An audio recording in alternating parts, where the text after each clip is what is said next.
날이 너무 덥고 가물어서 물도 부족하다고 그러니까 우리 청년들이 저 상해 가가지고 비구름을 가지고 왔어요. 청년들이 거기 가니까 태풍 6호가 따라가더니 일로 오니까 그게 그 저기압이 지금 따라와서 비가 오고 있습니다.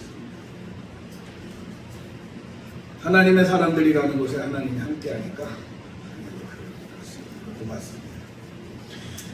15년 동안 정신병원에서 이 정신질환자들을 태우고 데리고 다니는 그런 운전을 하면서 다니던 분이 계셨는데요.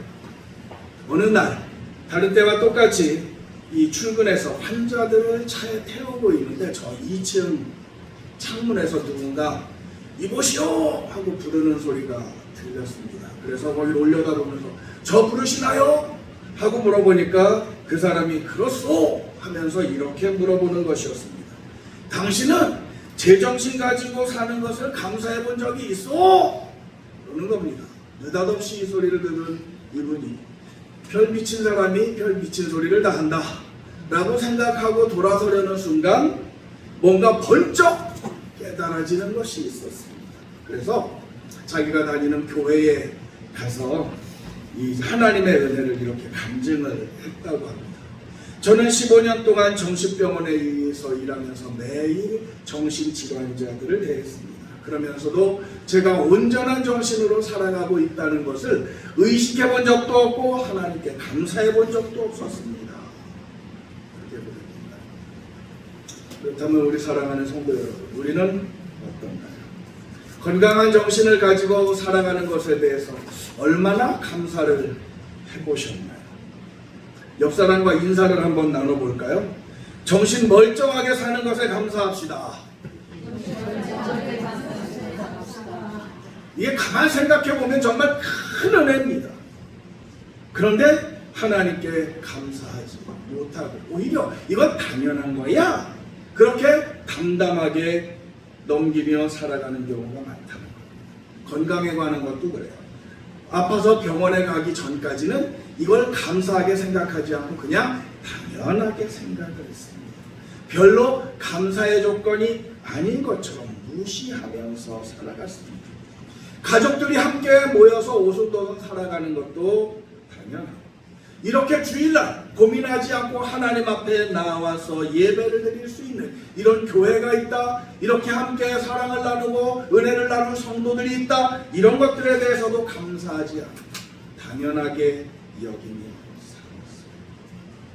그런데요, 이렇게 모든 것을 당연하게 여기면 문제가 생깁니다. 뭐냐면 모든 것이 당연하다라고 여기면 감사할 게 없어집니다. 감사는커녕 모든 것이 당연한데, 풍성한 것이 당연한데 뭔가 조금만 부족해지면 그 다음에는 불평이 생겨요. 이게 무엇 때문이고 누구 때문이야? 원망이 생겨요.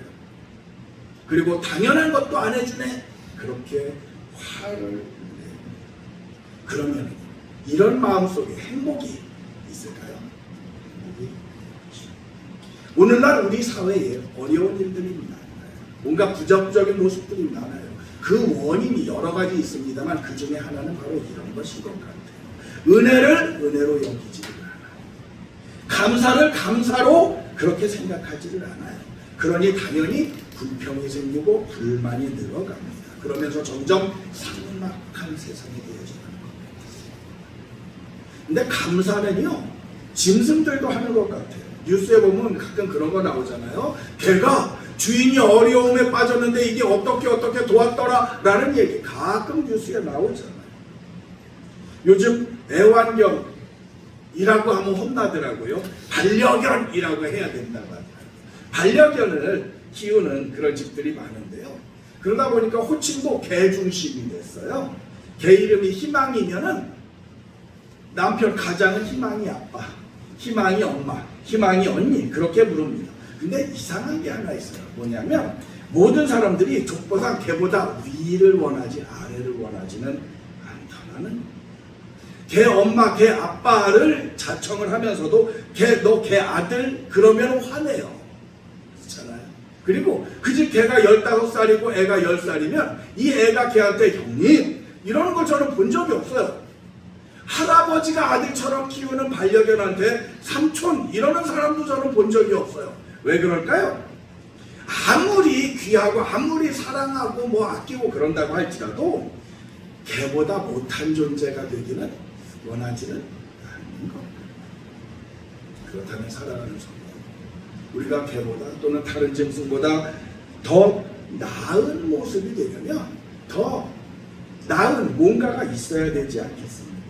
정말 인간적인 대접을 원한다면 다른 동물보다 나아야 된다는 것. 그게 뭔가요? 그게 바로 감사입니다. 그리스도인들도 그래요. 감사가 회복될 때 하나님의 자녀됨이 회복됩니다. 그러므로 사랑하는 성도 여러분, 우리 모두 하나님 앞에 늘 감사합시다. 어떻게 감사해야 될까요? 오늘 본문에 몇 가지 하나님께서 알려주시는 것이 있어요. 본문 12절 말씀을 같이 보실까요? 시작. 내게 주신 모든 은혜를 내가 여호와께 무엇으로 보답할까? 이게 시편 기자도 고민이었던 거예요. 내가 하나님께 받은 은혜 이제 생각이 났어요. 깨달아졌어요. 그래서 뭔가 보답을 드리고 싶어요. 무엇으로 감사를 해야겠어요. 근데 뭘로 해야 될까요? 어떻게 하면 하나님께 내 진실된 마음을 다 표현할 수 있을까요? 그래서 이렇게 결단을 하는 겁니다. 13절 말씀입니다. 시작. 내가 구원의 잔을 들고 여호와의 이름을 부르며. 이런 말이 있어요. 돈을 잃으면 많은 것을 잃은 것이다. 신용을 잃으면 거의 대부분을 잃은 것이다. 그런데 건강을 잃으면 다 잃은 것이다. 그렇다면 하물며 생명을 잃으면 어떻게 될까요? 아무리 많은 것을 가지고 있어도 일단 그 사람이 죽었다 그러면 그의 것은 그런데 하나님은 우리에게 이 땅에서의 생명도 주셨을 뿐만 아니라 영원히 멸망받을 수밖에 없는 우리를 구원해 주셨어요. 영원한 생명을 주셨어요. 죄의 결과로 영원히 저주와 형벌 속에 빠져야 한 우리를 건져 주셨어요. 그리고 그렇게 하기 위해서 하나님은 당신의 외아들을 희생시키셨어요. 그럼에도 불구하고 우리는 이 구원받은 것에 대해서 그다지 감사하지 않고 담담하게 감사하기는 하지 그러면서 넘어가는 것 같아요. 사랑하는 성도, 나를 구원하신 하나님, 날 구원하기 위해서 외아들을 내어주신 그 하나님 앞에 감사합시다. 나를 살리기 위해서 대신 죽어주신 그 예수님, 이게 사실로 인식한다면 어떻게 감사하지 않을 수 있겠습니까? 그리고 지금도 끊임없이 우리를 감동시키시며 이끄시며 믿음으로 인도하시는 그 성령 하나님, 그분께 어찌 감사하지 않을 수 있겠습니까? 감사가 있어야, 정말 믿음이 있으면 감사하지 않을 수가 없는 겁니다. 누구에게 감사하라고요? 여호와 하나님. 그래서 오늘 시편 기자가 이렇게 고백을 하는 겁니다. 내가 구원의 잔을 들고 여호와의 이름을 부른다. 우리가 오늘 주일 예배를 하나님 앞에 드립니다만, 오늘 이렇게 구원받은 성도들이 주님의 성소에 모여서 함께 하나님을 찬양하고 예배 드리는 것, 이게 바로 구원의 잔을 들고 여호와의 이름을 부르는 것이라고 그렇게 이야기할 수 있을 겁니다. 그런 의미에서 안 하던 거 한번 해볼까요? 우리 오른손을 들고 저를 따라서 외쳐봅시다. 하나님, 감사합니다. 할렐루야. 안 하던 짓을 했는데 왜 이렇게 했는지 좀 이따가 나옵니다. 우리가 이렇게 하나님 앞에 감사를 드렸는데 이 감사를 우리 하나님께서 한박 웃음을 지으면서 기쁘게 받으실 겁니다. 그러면서 아마 그러실 것 같아요. 너 안 하던 짓 한다? 웬일이냐? 그러실 것 같아요.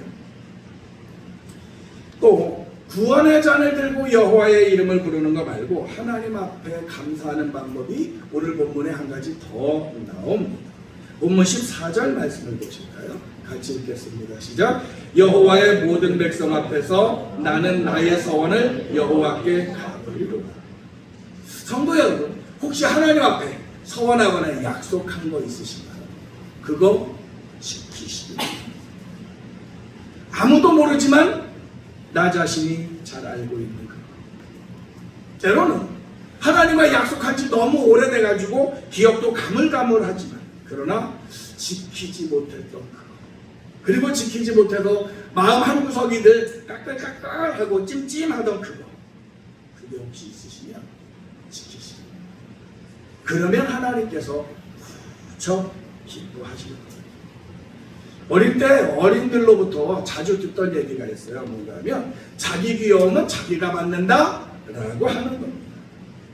애가 뭐 똑똑하지 않아도, 잘 안 생겼어도 사람들에게 살뜰하게 찾아와서 잘 안기고 그 무릎에 잘 앉고 그러면 귀여움을 받습니다. 반면에 귀여워해 주려고 아주 이쁘게 생겨서 이리 온 했는데 확 돌아서고 낯설어하고 빽 울고 그러면은요, 그 귀여움 받기 어렵습니다. 근데 아무리 자유롭게 생겼어도 나를 잘 따르고 잘 안기고 잘 웃고 그러면 그렇게 사랑스러울 수가 없어요. 여러분들은 잘 모르시겠지만 저는 딸이 2명이 있는데요. 예, 걔들이 다른 건 모르겠는데 어렸을 때부터 사람들을 잘 따랐어요. 처음 보는 사람도 이리 온 그러면 팔을 냅줘가 들고서는 폭 앵겨요. 앵겨도 폭 앵겨요. 이거 유괴의 위험성이 많아가지고 경계를 많이 했습니다. 다른 건 몰라도 그것 때문에 이쁨은 많이 받았던 것 같아요. 귀여움 받기는요, 자기 하기 나름입니다. 그런데 이거는요, 하나님께 복 받는 것도 역시 마찬가지예요. 맨날 울고 맨날 짜증만 내고 맨날 투덜거리고 그러면서 하나님 앞에 복 달라고 그 복 받기가 쉽겠습니까? 하나님께도 복을 받으려면요, 복 받을 만한 일들을 해야 합니다. 그래서 하나님께서 우리를 보면 기뻐서 복을 주지 않고는 견딜 수 없는 그런 모습, 그런 자세, 그거 한번 가져보시기 바랍니다. 애들도 용돈을 타려면 뭘 먼저 할까요?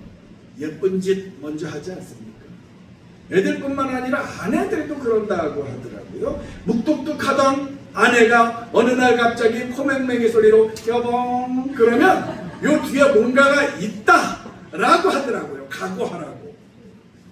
근데요, 사실은 이게 지혜로운 겁니다. 사랑받을 일을 먼저 하는 거, 이게 진짜 지혜 아닌가요? 마찬가지. 하나님께 우리가 뭔가 요청을 드리기에 앞서서, 축복을 구하기에 앞서서 먼저 할 일이 있습니다. 하나님께서 기뻐하시고 하나님께서 나를 보시고 정말 만족해 하실 일, 그게 뭘까요? 그게 감사예요. 감사가 영적으로 예쁜 짓 합니다. 그러면 감동하신 하나님께서 우리에게 이전에 약속하셨던 것대로 하실 것. 어떤 약속일까요? 히브리서 6장 14절의 말씀을 보겠습니다. 시작. 내가 반드시 내게 복주고 복주며 너를 번성케 하고 번성케 하리라. 믿으시나요? 네. 우리가 아까 감사합니다 할렐루야 그랬잖아요. 하나님 앞에 이쁜 짓 했어요 우리가. 그렇다면 이제는 하나님께서 우리를 보고 기뻐하시고 복을 내려주실 줄로 믿습니다. 하나님 저도 감사합니다, 돈을 주어도 고맙습니다 이러는 아이한테 우리는 더 주고 싶어지잖아요. 이게 사람의 마음이잖아요. 하나님도 마찬가지예요. 하나님도 인격체시라, 하나님이 사랑이라는 얘기가 아니고 인격체라고 하는 건 지정의가 있으시다는 말씀입니다. 그렇기 때문에 하나님께서도 마찬가지입니다. 우리는 하늘 아버지의 창고에는요, 우리에게 주신 열쇠가 하나 있다고 하는 겁니다. 우리가 가지고 있는 열쇠인데 이걸로 열면 하늘 창고가 열린다는 거예요. 그게 뭐냐면 바로 감사입니다. 그래서 우리가 감사할 때 하늘 창고가 열린다 라는 거예요. 그래서 성경은 말씀하잖아요. 범사에 감사. 이게 형통의 길이라는 거예요. 그렇다면 범사에 형통할 수 있는 길은 뭘까요? 범사에 감사. 해바라기가요. 해바라기가 왜 해바라기예요? 늘 해를 바라본다는 거예요. 아침에 동쪽을 향하고 이게 점점 태양을 따라서 가다가 서쪽을 향해서 이렇게 간다고 해요. 그러면 해바라기는 왜 늘 항상 이 태양을 바라볼까요? 그곳에서 빛이 오기 때문이죠. 거기서 따뜻한 온기가 오기 때문이죠.